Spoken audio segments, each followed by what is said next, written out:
Tiago Aristi charla con personajes del fútbol en una conversación directa, sin necesidad de fintas. Esto es Sin Gambeta.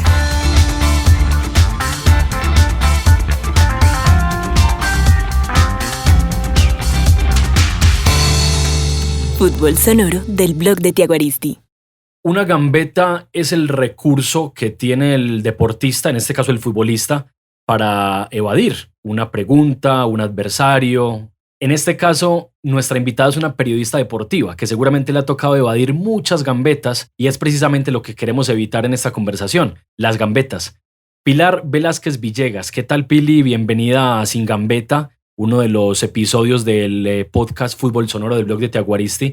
Te queremos invitar porque sabemos que te han tocado gambetear y ser gambeteada también. ¿Qué tal? ¿Cómo estás?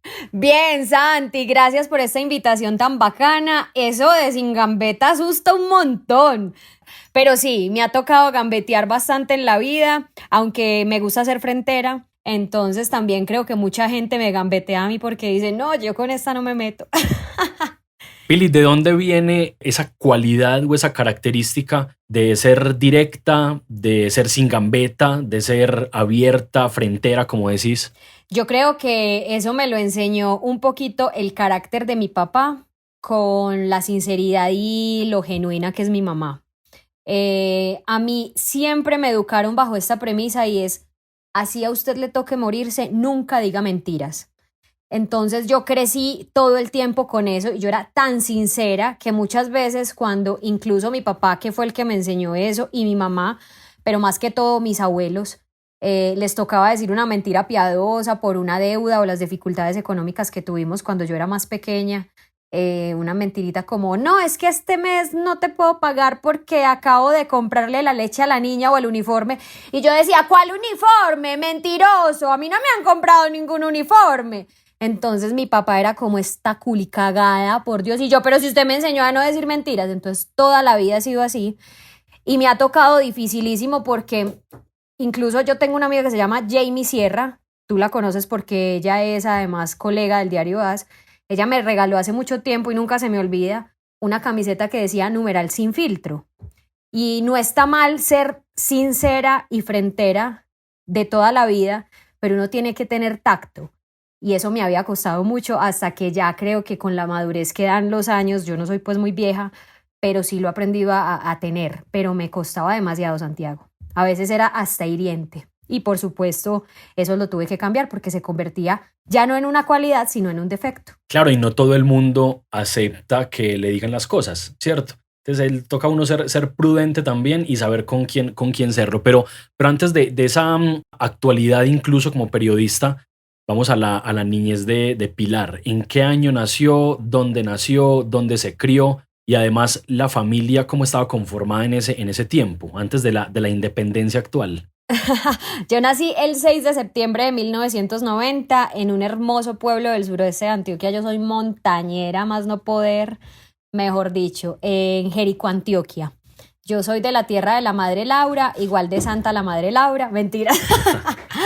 Pero mi familia, ¿cómo se conformaba? Mi papá, mi mamá y mi hermano mayor. Éramos de familia muy trabajadora, nos tocó muy difícil porque mi papá toda la vida ha sido comerciante, tuvo sus quiebras económicas y demás. Y yo empecé, digamos, siendo una mujer del deporte, por llamarlo de alguna manera, cuando practicaba la gimnasia rítmica.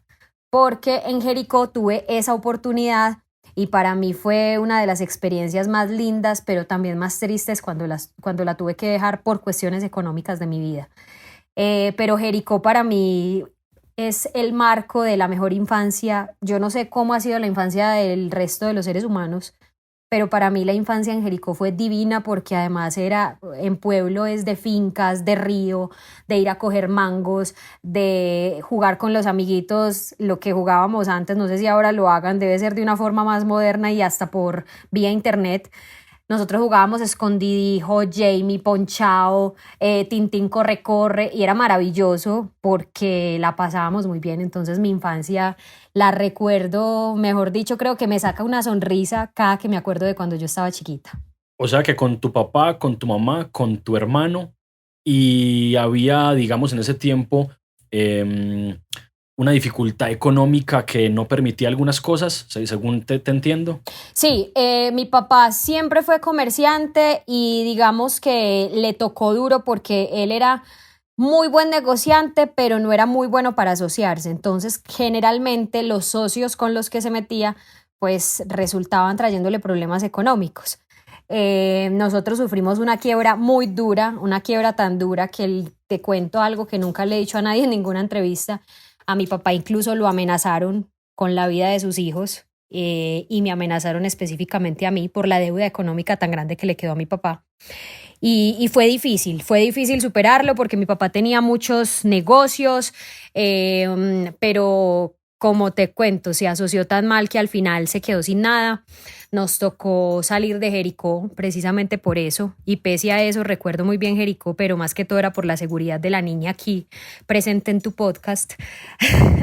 Y desde ese momento, bueno, o desde muy chiquitos nos enseñaron a trabajar. Yo vendía cofio, mini cigüí en la escuela y en el colegio, y cuando llegué a la universidad me tocaba trabajar en las papelerías del centro para pagarme el semestre. Yo vendía cigarrillos en la universidad. Yo era la que le decía a los del Circular Sur, yo no sé si algunos se acuerden de mí, ojalá todavía haya conductores de los que me tocaba, que me llevaran por la puerta de atrás. Cuando no lo lograba me tocaba irme caminando a la casa. O sea, no fue fácil, fue duro, pero creo que cuando a uno le toca así, las satisfacciones son mayores. ¿Y en qué momento vinieron a Medellín? ¿En qué edad tocó hacer esa inmersión ya en una ciudad, vos siendo del pueblo? No sé si de pronto venías mucho y teníamos mucho conocimiento de cómo era la vida en la ciudad, pero ya me imagino que vivir en la ciudad era diferente. Claro, y era también hasta me llenaba de miedo, porque yo decía, pues uno en el pueblo, no importa lo que pase, todo el mundo lo conoce, pueblo pequeño, infierno grande, y entonces a vos te conocen como la hija de Don Juan, la hija del señor de la tienda de la esquina, y si le pasa algo a la hija del señor de la tienda de la esquina van donde el señor y listo. Pero era muy difícil además porque era también esa incertidumbre económica.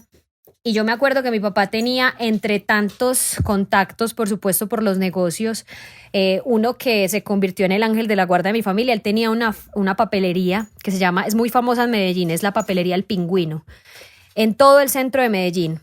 Y él me dijo, bueno, si usted se quiere venir a estudiar, porque yo sí tenía claro, Santi, y esto lo digo con mucho respeto, que yo no me quería quedar en el pueblo como cajera de un supermercado o empacando mercados o trabajando, no. O sea, por eso te digo, lo digo con mucho respeto porque el trabajo no es indigno de ninguna manera, pero siempre tuve aspiraciones. Y cuando yo iba al estadio, muy chiquita, desde el pueblo con mi papá, nosotros viajábamos a Medellín a ver a Nacional. Yo siempre le decía a mi papá, yo quiero estar donde estaba en ese momento Liliana o Andrea o Juan Felipe o los que hacían planta baja por esa época, pero para eso pues tenía que estudiar. Entonces llegué a la ciudad y me tocaba trabajar en el centro de Medellín, entonces llegué de una como al choque fuerte de la ciudad. ¿Y qué edad tenías? Yo tenía 16 años. Era muy duro, Santi, porque era enfrentarse a lo que es el centro de Medellín, que es, por supuesto, comercial, pero también hay una congestión de muchas cosas. Y era muy difícil enfrentarse a eso y vos tan chiquita sabiendo que tenías que ganarte la vida si querías terminar tu carrera. Entonces, claro, el choque fue muy difícil. Yo me acuerdo que yo tengo una anécdota en la universidad. Nosotros veíamos una clase con un profesor que se creía español, pero era un teso, era un recontrateso. Y era más o menos como de comunicación audiovisual, pero desde la historia. Y cuando nosotros empezamos la presentación, que hace uno pues el primer día de clase, mi nombre es Pilar Velázquez, yo vengo de no sé dónde. Cuando yo me presenté como la única de pueblo de mi salón, me acuerdo que muchos se reían de mí, decían que yo era una pueblerina, además porque yo no tenía pues la ropa así divina, sino yo era una pelada sencilla. Y yo, cuando se acabó el semestre con ese profesor, a mí me eximieron de todos los exámenes finales, porque me fue demasiado bien. Y me acuerdo que en la última clase, cuando me eximieron, el profesor dijo, vea, esta pueblerina le salió adelante. Y eso para mí fue como, y ahí uno empieza como a ganarse el respeto para los siguientes semestres. Entonces fue como muy, muy satisfactorio, pero por supuesto el cambio fue muy brusco. ¿Y el periodismo cuándo empezó a aparecer? O sea, ¿en qué momento se dio cuenta de que existía esa forma de vivir, de que se podía ser periodista? ¿Qué pasó para que de pronto descubriera esa vena que obviamente sabemos y reconocemos ahora súper fácil? O sea, se nota que Pilar es periodista con verla, con escucharla hablar y con escucharla trabajar inmediatamente. Pues Santi, yo creo que eso se lo debo mucho a mi papá y a mi mamá, porque yo me acuerdo que ellos todos los domingos o todos los fines de semana no me dejaban meter a bañarme o a ver caricaturas o a mover un dedo desde que yo me levantaba si yo no leía un párrafo del Colombiano o un párrafo de un cuento o de una revista, y les decía a ellos de frente, les interpretaba lo que había leído. Entonces yo le cogí mucho amor a eso, a la oratoria, a la lectura, y también cuando mi papá entendió que mi hermano mayor no era el gran aficionado al fútbol, que él quería que fuera como el hombre de la casa, pues el que seguía. Entonces dijo, no, nada que hacer, me tengo que llevar a la niña al estadio. Entonces yo empecé a combinar esas dos pasiones, como la pasión de comunicar con la pasión del deporte. Además ya te dije pues que había sido gimnasta. Y yo dije, no, por acá es la cosa, por acá es el cuento. Y cuando empecé a ver a esas referentes para mí hoy en día, que estaban en esa planta abajo, que hacían periodismo, yo decía, ¿por qué no? Si esto me gusta, si yo me sentaba, yo llevaba las muñecas muy chiquita al estadio, pero aún así llevando las muñecas, yo me acuerdo, yo llevaba a Enrique Cosquillas, que era mi peluche favorito, aún así teniendo ese peluche, yo siempre le preguntaba a mi papá, siempre cuento lo mismo, ¿por qué el arquero, por qué ese señor de atrás, yo no decía arquero porque no sabía que era un arquero, se viste diferente a los otros? ¿O por qué esos muchachos que están allá son más altos que los de adelante? Entonces siempre mi papá veía, pero a vos, ¿por qué te intriga tanto como esa parte, digamos, del fútbol? Que normalmente a una mujer es como, ay, tan bonito, ay, no, no, a mí me encantaba. Entonces mi papá vio como ese talento, lo desarrollé en el colegio, empezamos a hacer una emisora virtual en la Universidad de Antioquia, participaba en cuanta cosa había del canal local en Andes, porque nosotros después de Jericó Jardín pasamos a Andes, y creo que ahí fui desarrollando y pues obviamente ya fortaleciendo un poco la vena periodística. ¿Y ellos por qué te ponían ese ejercicio? ¿Visualizando lo que ibas a hacer o era simplemente como por despertar algo de comprensión, de lectura? Porque mi papá y mi mamá entendieron que yo era muy mala para las matemáticas. Entonces, en cambio, mi hermano mayor era buenísimo, buenísimo para las matemáticas. Yo era súper mala, Santi, o sea, yo era la peor en matemáticas, a mí me iba pésimo. Entonces, mis papás lo que hacían con Juan Pablo era potenciarle, de hecho, mi hermano es ingeniero mecánico, era potenciarle lo de las matemáticas, y a mí, pues a ella le gusta leer, habla bien, se expresa bien, no le da pena nada, es avispada. Hay que potenciarle el tema del español y la lectura, y creo que eso fue un gran acierto. Bueno, en Medellín, ¿en qué lugar? ¿A dónde empezaste a vivir? ¿Dónde, digamos, no te criaste porque viniste ya grande, pues digamos adolescente o joven grande, pero ¿en qué sector de Medellín empezaron a vivir? Cuando nosotros llegamos, bueno, cuando yo llegué a Medellín, porque yo llegué sola, yo no llegué ni con mi papá, ni con mi mamá, ni con mi hermano. Mis abuelos ya tenían, gracias a Dios, un patrimonio construido. Ellos toda la vida criaron a sus hijos en Villahermosa, y mi abuela y mi abuelo muy, muy, muy recién casados compraron una casa en Laureles, en Santa Gema, ahí en la 80 con la 33, detrás de todo el rompoy de Santa Gema. Y digamos que fue muy bonito porque en esa casa mi abuela, como yo era tan trabajadora y tan juiciosa, pues eso sí no me da pena decirlo porque suena muy convencido, pero es verdad. Yo no era de tomar trago, no era una peladita pues que a los 15, 16 años estaba desbocada en la rumba, no. Ellos decidieron dejarme vivir con ellos. Eso fue lo que decidieron ellos. Entonces, a la única nieta que recibimos en esta casa es a Pilar. Pero era muy chistoso, Santi, porque a mí me pusieron un límite. A mí me dijeron, de puertas para adentro usted lo tiene todo. Comida, pago de servicios, ese tipo de cosas. Pero de la puerta para afuera usted todo se lo consigue. Pasajes para la universidad, la matrícula de la universidad, las fotocopias que usted necesita para sus clases.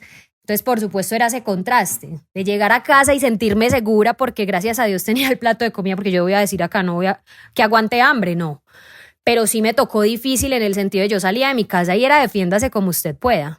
Y ahí fue donde se desarrolló más o menos esa juventud universitaria, por llamarlo de alguna manera. En ese tema del periodismo femenino, que luego vamos a ahondar un poco, ¿qué tanto, por lo menos para empezar en tu recorrido, qué tanto pesaban las indicaciones, las experiencias, la ayuda de las mujeres en tu vida? Tu mamá y tu abuela, que yo creo que han sido fundamentales para la carrera tuya y para la vida tuya, según lo que te entiendo. Mi mamá siempre fue de decirme, mija, haga lo que a usted le permita sonreír. Entonces, mi mamá pasó de ser esa compañía en el estadio de mi papá cuando eran novios, porque lo acompañaba a todos los partidos, a ser la que pues cuidaba a los hijos. Entonces ya la compañía del estadio de mi papá fui yo, porque mi papá sí nunca renunció al estadio. Y mi abuela tiene en este momento 95 años y ella duró 70 y pico de años de casada con mi abuelo. Siempre lo acompañaba porque obviamente todo esto es por herencia. Mi abuelo le heredó el fútbol a mi papá. Entonces mi abuelo era aficionado a Nacional, la cosa más impresionante, y mi abuela, como sabía que no podía pelear contra eso, entonces, ¿cómo es que dices? No puedes con tu enemigo, únete a él. Entonces lo acompañaba y mi abuela ya se sabía las nóminas, le encantaba Nacional. De hecho, Edwin Cardona, que es una de las personas del fútbol con las que yo tengo mejor relación con él y con la familia, le mandó cuando estaba en Monterrey una camiseta a mi abuela. Y mi abuela se veía los partidos de México. Entonces ellas siempre me apoyaban y me daban como ese aliento de seguir, porque era muy difícil decir como una mujer viendo fútbol, comentando fútbol, hablando de fútbol o de cualquier otro deporte, pero ellas me decían, no, adelante, que si esto es lo que a usted le gusta y lo que le apasiona. O sea, siempre me apoyaron, nunca me criticaron. Bueno, yo te iba a preguntar que si antes de periodista deportiva, periodista, pero yo creo que nosotros está muy marcado el deporte. O sea, claro que somos periodistas antes porque tenemos que buscar la noticia como lo busca cualquier periodista en cualquier tema, pero estamos muy marcados con el deporte, ¿cierto? Pilar también, entiendo. Sí, pero Santi, ¿sabes qué? Yo aprendí eso cuando llegué a RCN Televisión, sobre todo. Uno es periodista y el apellido es deportivo, pero usted es periodista. Entonces, si a usted le toca llegar a un medio a hablar con Álvaro Uribe, con Petro, o le toca, Dios no lo quiera, pero a mí me tocó muchas veces cubrir una tragedia, usted tiene que tener la capacidad de hacer un cubrimiento informativo a la altura del medio en el que está o a la altura de lo que, pues por supuesto, merece la audiencia. Entonces, claro, uno está muy marcado, pero también creo que yo me he quitado un poquito ese estigma. Ahora estoy en la revista Semana y también me ha tocado retomar esos otros temas. Yo siento que lo he hecho bien, pero por supuesto me falta, porque es que no soy experta. Pero sí, más que todo la gente pues todavía me dicen ¿por qué se fue el bar? En radio la escuchábamos mucho, no sé qué. Pero bueno, son decisiones de la vida y yo por supuesto, una vez es ya, Santi, sabes que llega un punto en el que uno dice renuncio a la fama y prefiero la estabilidad. Pili, pero ese es el profesionalismo. Pero en tu gusto, en tu disfrute, ¿más deporte o no? Sí, claro, total. Y si es fútbol, mejor. Yo soy mata con el fútbol y a mí hay un deporte que me gusta mucho que es el BMX, me encanta. O sea, yo soy, mejor dicho, la más ilusionada y por ejemplo, porque en Medellín, pues como yo crecí allá como corresponsal, me tocó toda la etapa buenísima de Mariana Pajón, Carlos Mario Kendo, Carlos Ramírez, Nicole, todos esos pelados me tocaron a mí muy chiquitos y empezando no, pero sí con esas gestas deportivas tan grandes. Pero sí, deporte, o sea, yo siempre quiero ser periodista deportiva. ¿Sentiste en algún momento que estabas en desventaja en conocimientos técnicos, históricos? O sea, porque de pronto llegas a cubrir un partido, a una transmisión, o a hacer una nota, o a una conversación, a una entrevista larga, y de pronto, no sé si por tu infancia o por cómo se educaban a algunas mujeres en esa época, estuviste desligada de esa parte deportiva que de pronto algunos hombres estuvieron más ligados. ¿Sentiste que estuviste en desventaja de pronto? Sí, muchas veces lo sentí, pero también no me culpé ni me justifiqué en ser de pueblo o en tener el hecho de ser mujer, sino en decir, es mi responsabilidad prepararme y si están hablando del mundial, no sé, mencióname cualquier de Francia 98, es mi responsabilidad saber que en ese Francia estaba Zinedine Zidane, etcétera, etcétera. Era mi responsabilidad porque yo soy al final la que tiene que responder ante los micrófonos y la que se tiene que preparar.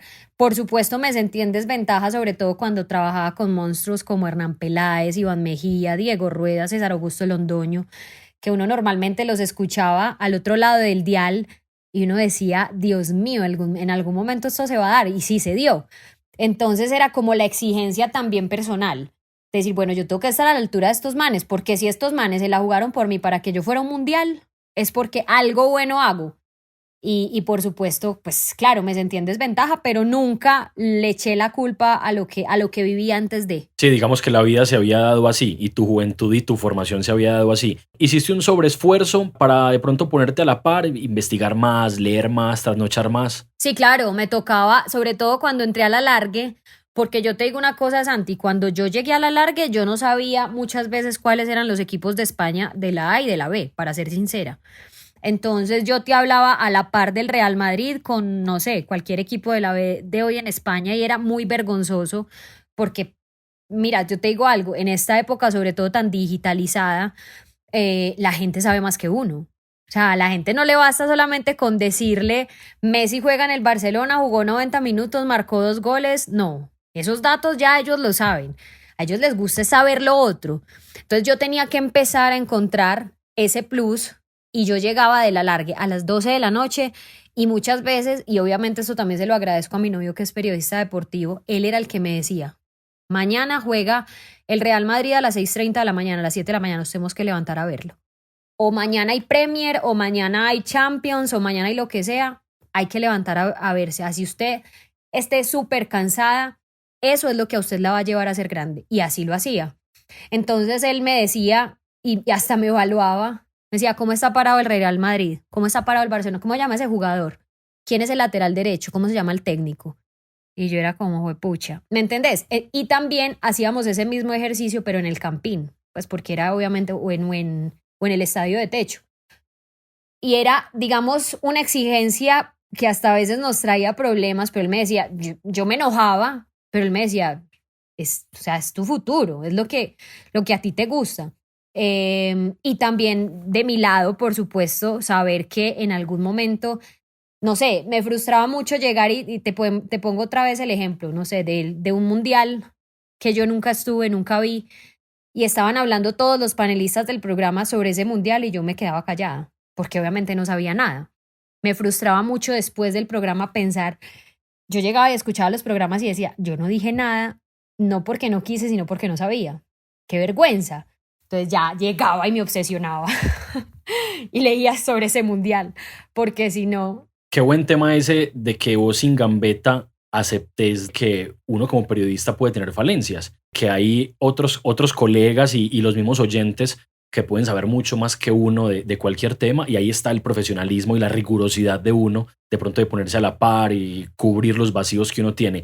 Ya fuiste dando algunos detalles de nombres, de programas, de medios de comunicación, y yo creo que necesitaríamos una entrevista completa para hablar de la trayectoria de Pilar. Pero a grosso modo, ¿cuáles han sido los pasos? Los primeros pinitos, las primeras apariciones en medios y luego cómo fue avanzando.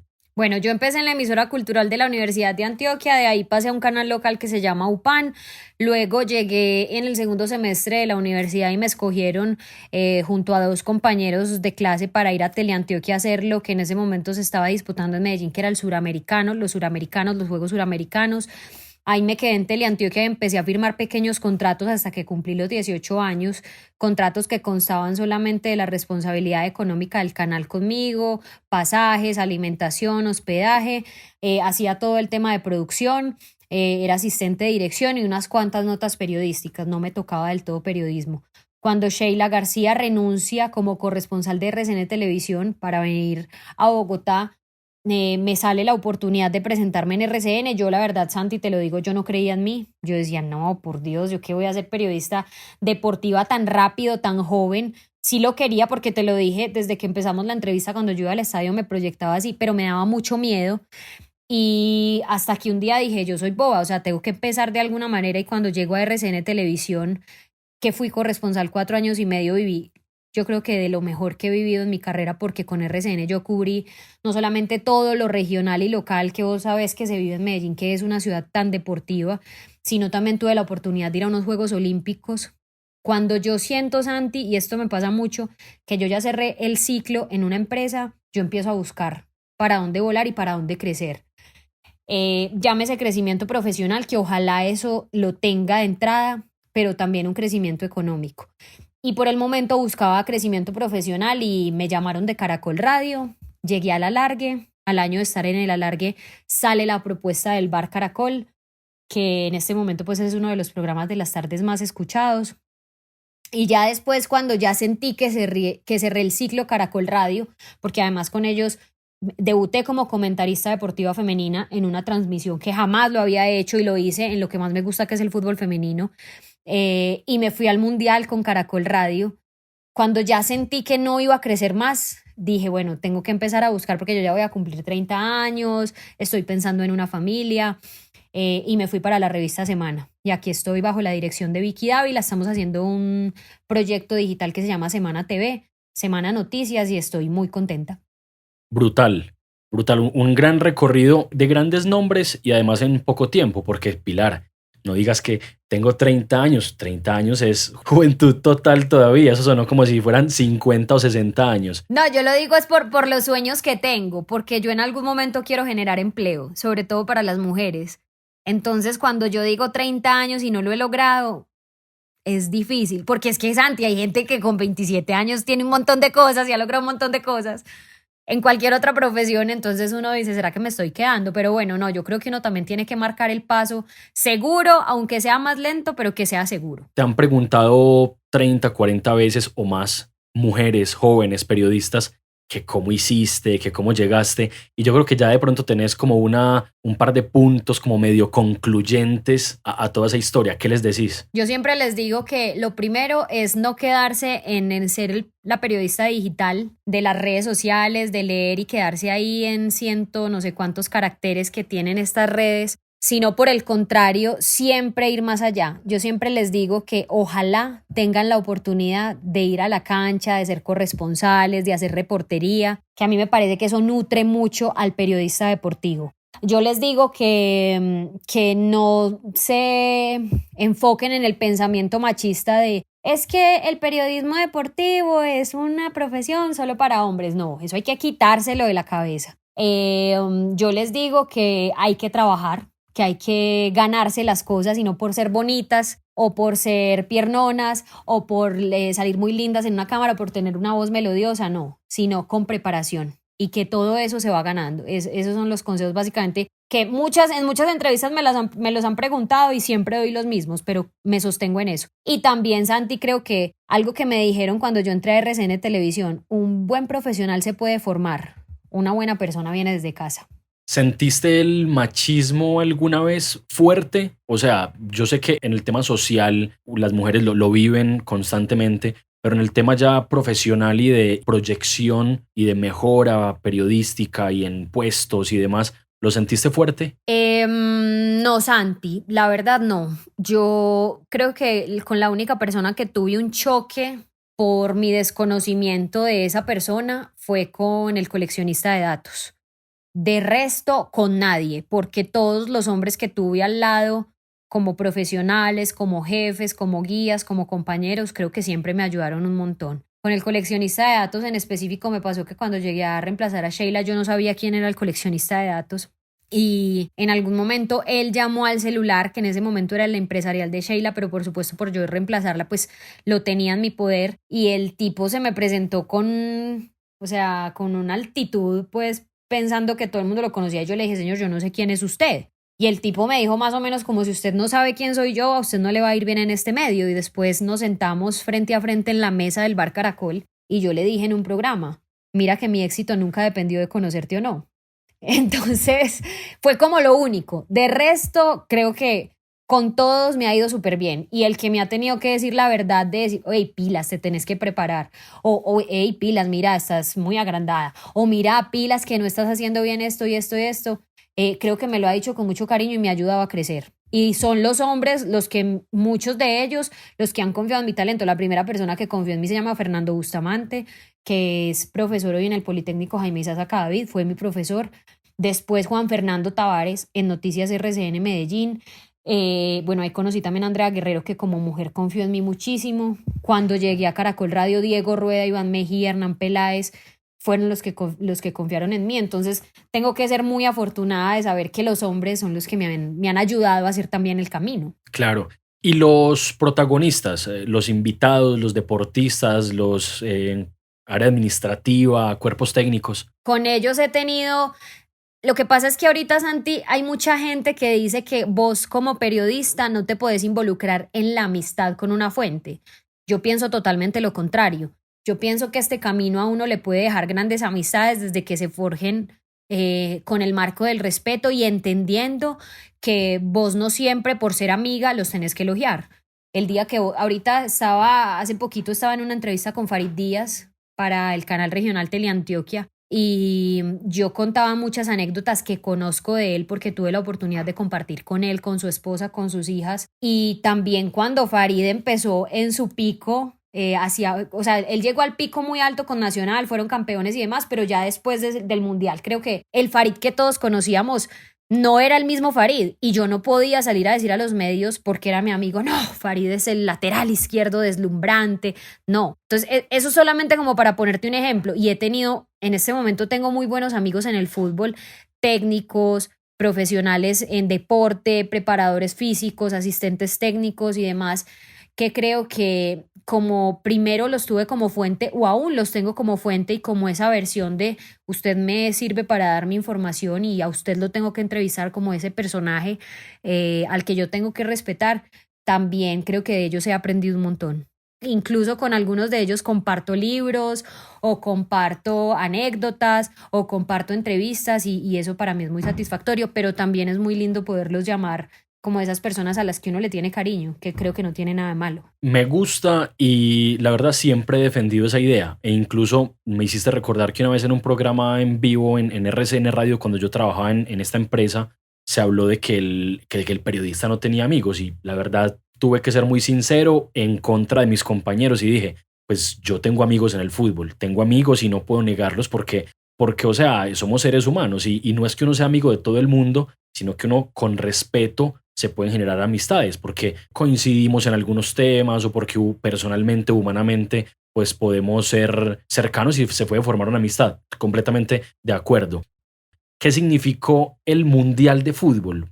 Viajar a un Mundial y además con Colombia participando, una fecha histórica para todo el fútbol colombiano y vos estar ahí trabajando porque no fuiste de paseo. Y cubriendo Colombia. Porque a mí me mandaron como la mujer por primera vez de Caracol Radio a cubrir un equipo colombiano en un mundial. O sea, eso era la responsabilidad más grande, pero también yo cuando llegué a Caracol al año casi antes de cumplir los 2 años, casi sí, es que creo que antes de cumplir el año inclusive, a mí me dijeron, usted va a empezar a cubrir las eliminatorias de Colombia porque como usted tiene la experiencia de corresponsal y reportería, creemos que usted puede hacerlo bien.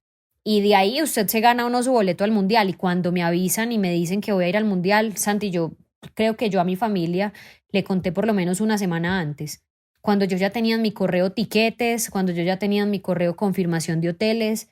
De resto, no les dije a nadie, además yo me fui casi 2 meses antes, 2 meses y medio antes, porque acuérdate que Colombia empezó a hacer una gira internacional por Londres, Milán, fue Londres, ¿dónde más estuvimos? Italia, y me falta París, estuvimos en Francia con la selección Colombia. Fue un reto muy lindo porque yo nunca me imaginé que yo estando o siendo una niña de pueblo, a mí en Jericó, cuando era muy chiquita, me tocó vivir Francia 98 con mi papá. Mi papá era el más hincha de Zinedine Zidane y de esa selección francesa. Entonces yo veía Francia 98 con mi papá, los espectáculos que eso genera, o sea, no solamente a nivel marketing y demás, sino a nivel futbolístico. Y yo decía, esto es imposible. Y cuando yo aterrizo en Moscú, o sea, yo decía, no puede ser. Esto no me puede estar pasando. Pero no, fue una experiencia muy bonita. O sea, yo lloraba, creo que todas las noches de agradecimiento, porque no me la podía creer. Eso te iba a decir, ¿en qué momento sentiste, digamos, la emoción más fuerte? ¿Cuando te dijeron, cuando aterrizaste, cuando el primer partido? ¿Cuándo fue que estallaste y dijiste, no, ¿qué es esto? Y que recordaste el poli, que recordaste Jericó y que recordaste tus abuelos? A mí me dio mucha alegría el primer partido. A mí me tocó Kazán me tocó estar en Kazán todo el tiempo, pero la alegría máxima, máxima, y cuando yo vine a caer en cuenta que estaba en el Mundial, fue cuando estábamos en el partido Colombia-Inglaterra, que David Ospina tapa ese penal, que todos nos ilusionamos ya cuando Colombia iba a pasar a la siguiente fase, pues después Mateus lo bota, pero fue, para mí, yo dije, fue pucha, es que estoy en un mundial, o sea, estoy viendo a la selección Colombia que podría estar clasificando a la final de esta hijo de madre cosa llamada mundial, no lo puedo creer.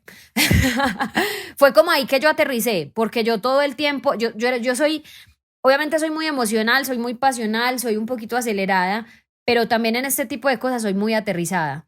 Entonces, yo decía, no me puedo dejar amedrentar en el sentido en que estaba en otro país, no conocía el idioma, soy colombiana y me tocaba cubrir incluso otros equipos diferentes también a Colombia, porque por ejemplo cuando a Colombia lo eliminaron, no es que a Colombia lo eliminaron y Pilar está de vacaciones en Rusia, no, al contrario.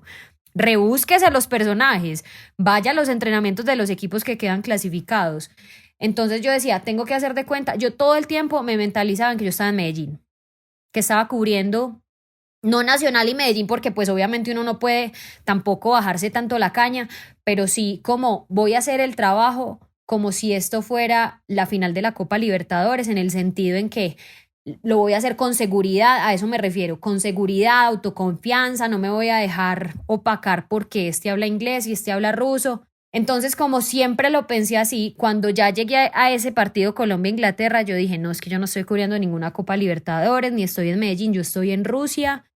Y ahora sí, esto empezó el reto de verdad, porque digamos que estar con la selección Colombia no es fácil, pero sí era un poquito más sencillo en el sentido en que vos estás con todos tus colegas colombianos, pues hablamos el mismo idioma, pero ya de ahí en adelante, y lo más emocionante para mí fue la final, porque a mí me escogieron para hacer la zona mixta de esa final. Y fue casi hora y media sosteniendo todo el carrusel deportivo con Chemas, que estaba aquí en Caracol en cabina, y con los compañeros que estaban allá en la transmisión, haciendo toda la zona mixta de dos equipos que además ninguno tiene tu lengua nativa, porque eran Croacia y Francia. Decime, ahí vos qué haces. Yo no hablo, mejor dicho, yo no hablo en inglés. Entonces era más o menos el instinto de supervivencia y también el olfato periodístico. Y fue muy bacano, Santi, porque... Buscar a alguno que jugara en España o algo así, me imagino.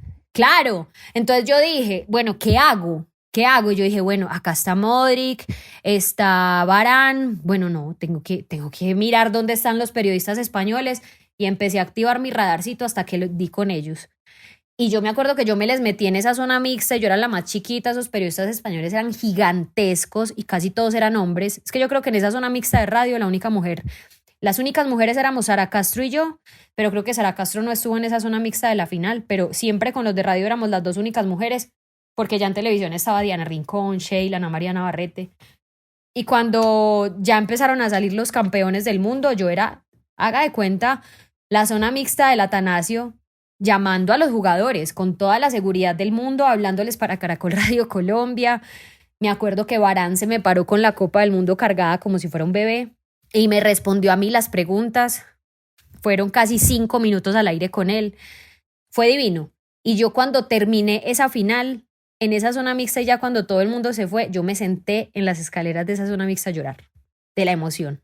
Y yo decía, no lo puedo creer, logré este cubrimiento, estar en un mundial, gracias a Dios todo salió muy bien. Y bueno, nada, pues era como la cereza del postre. Qué bacano, porque lo decís con tanta seguridad y con tanta emoción que se siente uno en esa final, ¿cierto? Se siente uno ahí. Luego de mundial, de cubrimientos de Colombia, de figuras, de un montón de cosas, ¿algún evento que te soñes? Sí, claro, yo quiero ir a un mundial femenino. Claro, yo quiero ir a un mundial de fútbol femenino. Para mí esa disputa que tuvo Colombia con Nueva Zelanda, Australia, para mí era, digamos que había dos cosas que me hacían como ahí, que tenía como en el corazón. La primera era, la razón me decía, no lo vamos a ganar porque no nos lo merecemos, estamos en una crisis de fútbol, en un tema de corrupción que se está investigando por la boletería, en una división, bueno, del fútbol profesional colombiano, que eso así nosotros creamos que no, eso influye, todo eso marca. Pero también era el corazón latiendo porque yo decía, es la oportunidad de cumplir otro de mis sueños y también ver a las mujeres de mi país, a las que sigo, a las que apoyo, cumpliendo el sueño de tener un mundial en casa. Entonces para mí fue un choque como de la razón y el corazón. Pero para mí sería genial ir a un mundial femenino, me encantaría. Me encantaría, eso para mí sería ya, yo creo bueno, obviamente también uno tiene que pensar en otros eventos deportivos, pero yo, por ejemplo, ya estuve en unos olímpicos, ya estuve en un mundial masculino, sería muy chévere también ir, por ejemplo, a un Wimbledon en tenis, no sé, te puedo mencionar otros deportes, pero para mí sería la panacea ir a un mundial femenino. Me encantaría. Has mencionado otras periodistas que han sido o compañeras o jefes tuyas o simplemente colegas de otros medios y tengo algunos nombres en la cabeza. ¿Nos puedes dar una descripción corta o alguna palabra de alguna de ellas, lo que representa en tu vida profesional y personal, por ejemplo, Andrea Guerrero? Andrea fue mi jefe y fue la mujer que confió en mí. Cuando ella vio el talento que yo tenía como reportera, dijo, a ella no solamente la podemos dejar en Medellín, hay que explotarle ese talento y por eso me manda como la única corresponsal de reseña a los Juegos Olímpicos. Sheila García, que además sabemos que es amiga tuya, muy cercana, parcera, como decimos. Para mí, Sheila es la mejor reportera que tenemos en el país. Y como dices, es una de mis grandes amigas, además porque yo estudié con ella en la universidad. Entonces tenemos ahí pues como todo el sentimiento profesional y personal. Es una de las mujeres que más admiro en este medio. Mencionaste ahora a Jamie Sierra, colega de Bogotá, trabajando aquí en Medellín hace muchos años. Yo siempre le digo a ella que ella es un talento todavía muy escondido, porque Jay es de esas mujeres que te puede hablar a ti frente a frente y sin, mejor dicho, dudarlo. Creo que es de las mejores mujeres o de las mejores periodistas, perdón, de las que tiene más conocimiento en el fútbol, porque además lo jugó. Entonces ella para mí es como una mamá. Pero yo a ella siempre le digo, usted tiene que mostrar más ese talento. Otro nombre que se me escape, y no quiero decir que ellas sean las que más admira, simplemente las voy como identificando en la charla y en la conversación. Bueno, de pronto otro nombre que se te escape, Juliana Salazar. Creo que es la única comentarista en este momento que tenemos de fútbol en el país.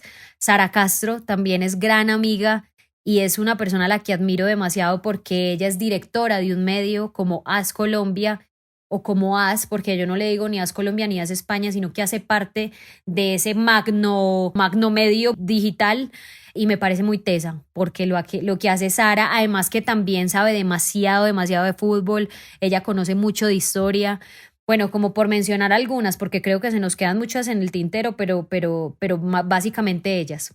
Bueno, y hablando de gente cercana, de periodistas, de admiración, ¿cómo es ser novia de un periodista deportivo? Y además, buenísimo, porque conozco a Pablo, sé de la capacidad, lo leo, lo he escuchado y sé que es un periodista con muy buena actualidad y con muy buena proyección también, ahora en televisión. Santi, no es porque yo esté en tu podcast, pero yo siempre le digo a él, usted, Santiago Aristizábal, Julián Capera y Guillermo Arango son esas proyecciones de periodistas deportivos, hombres, que digamos, como se dice por ahí, el recambio generacional. Bueno, en el comentario también ahí tendríamos que meter a Juan Felipe Cadavid porque me parece que no se puede quedar afuera, pero son esos periodistas deportivos de mi generación que yo digo, estos manes saben. O sea, estos pelados saben, se preparan, lo hacen bien.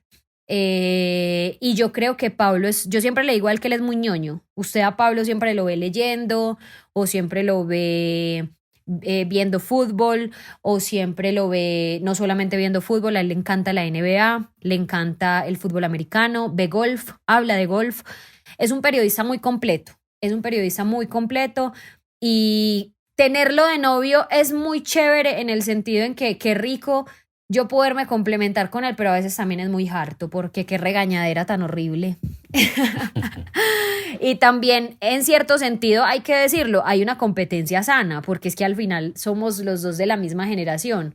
Y no es que usted me quitó el puesto a mí, yo soy mejor que usted y usted no sé qué, no, o sea, él me dice como mira, yo soy muy fuerte en otros deportes y te puedo complementar y tú eres muy fuerte en el tema de las fuentes. Entonces tú me puedes complementar en eso y nos ayudamos mucho. Entonces yo le digo, amor, pilas que hoy se va a decir tal cosa en la federación, o pilas que tal y va a pasar esto en Nacional, o pilas que esto. Y él me dice, amor, ¿tú sabes que hoy empieza la pretemporada de la NBA? Y yo soy como, no. Ah, bueno, y sabes que hicieron tantas pruebas y tú sabes que, y yo soy como, bueno, entonces es muy chévere, pero a la vez también eso nos ha traído a veces problemas, nos ha traído problemas, pero de los buenos, que al final decimos, bueno, estamos peleando, pero estamos peleando por el crecimiento de los dos. Vos y yo sabemos, y se lo contamos a los oyentes del podcast, que el periodista es casi que 24/7, que no existen los fines de semana, que no existen los domingos, o bueno, que sí existen, pero de una forma diferente a la gente que trabaja en otros campos. En la relación se ponen de pronto límites, se ponen plazos, se ponen tiempos para salirse un poquito de eso, porque es que estamos todo el día metidos y todo el día hay noticias, todo el día hay información, y aparte no es uno, sino que son los dos que trabajan en lo mismo. Nosotros tenemos varias condiciones con respecto al trabajo. La primera es que tú no me vas a hacer todo lo que tú crees, para lo que tú crees o para lo que eres bueno. Entonces, por ejemplo, si a Pablo le ponen el reto en Win de buscar a Rigobert Urán y yo fui productora mucho tiempo y tengo el contacto de Rigobert Urán y además lo conozco porque yo viví en Urrao, entonces lo conozco a él desde Urrao. No le voy a facilitar a él la vida, no porque yo no quiera y porque sea egoísta, sino porque Pablo me dice, por favor, déjame a mí hacerlo, que yo también tengo que demostrarme que tengo esa capacidad. Y lo mismo yo. Si yo no sé de la NBA, obviamente él me puede enseñar, pero yo también puedo tener la capacidad de decirle, mira, esto creo que es así, así, así, así, y tú y yo voy a dar esa noticia así en semana porque así la construí, así la elaboré para presentarla y tú no me vas a decir qué te parece bien, o sea, cómo la harías tú, básicamente, porque si hay un error, pues también en la redacción de una noticia o en cómo la voy a decir, por supuesto, él entra a corregirme. Pero básicamente eso en cuanto a lo profesional. En lo personal, nosotros tratamos de no llevar el trabajo a la casa. Entonces, nosotros todo el día no estamos hablando del trabajo. Ay, me pasó esto en Win. Ay, me pasó esto en semana. Ay, es que imagínate qué tal cosa. Ay, es que imagínate qué tal otra. Entonces, por ejemplo, en esta cuarentena, ¿a qué nos hemos dedicado para dejar un poco de lado esos temas? Que por supuesto los tratamos, pero quitarnos un poquito esa capa de periodistas deportivas, de periodistas deportivos, perdón, de puertas para adentro. En este momento lo que estamos haciendo es cocinar. Nos gusta cocinar juntos. Nos inventamos recetas o él me regaló un libro de recetas de Colombia y compramos los ingredientes y nos empeliculamos y quemamos la cocina y nos sale bien, nos sale muy salado, nos sale mal. Vemos películas de terror, hacemos, no sé, mandalas, pintamos o hacemos competencias de sopas de letras, cosas así que nos distraigan y que nos saquen un poquito del periodismo deportivo. ¿Qué es lo que mejor te queda en la cocina a vos? Ay, no, Santi. No, mentiras. ¿Sabes qué? Yo no soy como las abuelas, pues a mí me quedan muy buenos los frijoles con chicharrón. No, yo soy muy buena haciendo recetas. O sea, lo que usted me ponga a hacer me queda bien. Se lo juro, me queda bien. Todo me queda bien. Porque mi papá y mi mamá nunca fueron de hacer recetas simples, sino de ensayar. A mi mamá me enseñó siempre, primero antes de salir a comprar algo en el mercado, abra la nevera y mire con lo que tiene en la nevera qué puede hacer. Entonces, si usted tiene un pedacito de repollo con un pedacito de zanahoria, 2 salchichas, un jamón y un pan, no se haga un sándwich porque solamente tiene un pan, pero trate de hacerse un wrap de pan. No sé, cosas así. Entonces, esa habilidad como para inventarse la heredé. Y todo lo que hago me queda bueno. Modestia aparte, pero me queda bueno. Bueno, ¿qué otra afición no periodística, no deportiva, no cocina tiene Pilar? Bueno, a mí esa pregunta me la hizo hace poquito mi psicóloga y me dijo, ¿qué es lo que apasiona o la apasiona a usted? Lo que le enciende el corazón. Y para mí son los perros. Yo soy boba con las mascotas, boba. O sea, los perros para mí son lo máximo, me despiertan el amor a flor de piel y por eso en esta cuarentena decidí adoptar una perrita, se llama Lía, y con ella pues estoy compartiendo mis días. Y otra pasión que tengo, a mí me gusta mucho trotar, me gusta mucho trotar. Acá en Bogotá, por supuesto, por la cuarentena lo he dejado un poco, pero ha sido una de mis grandes pasiones. En Medellín lo hacía en la unidad deportiva de Belén. Me gustaba mucho ir a trotar allá todas las mañanas antes de empezar mi jornada laboral y acá lo hago por la carrera séptima. Pero básicamente esas dos cosas son las que más me gustan. ¿Guardas algo? ¿Coleccionas algo?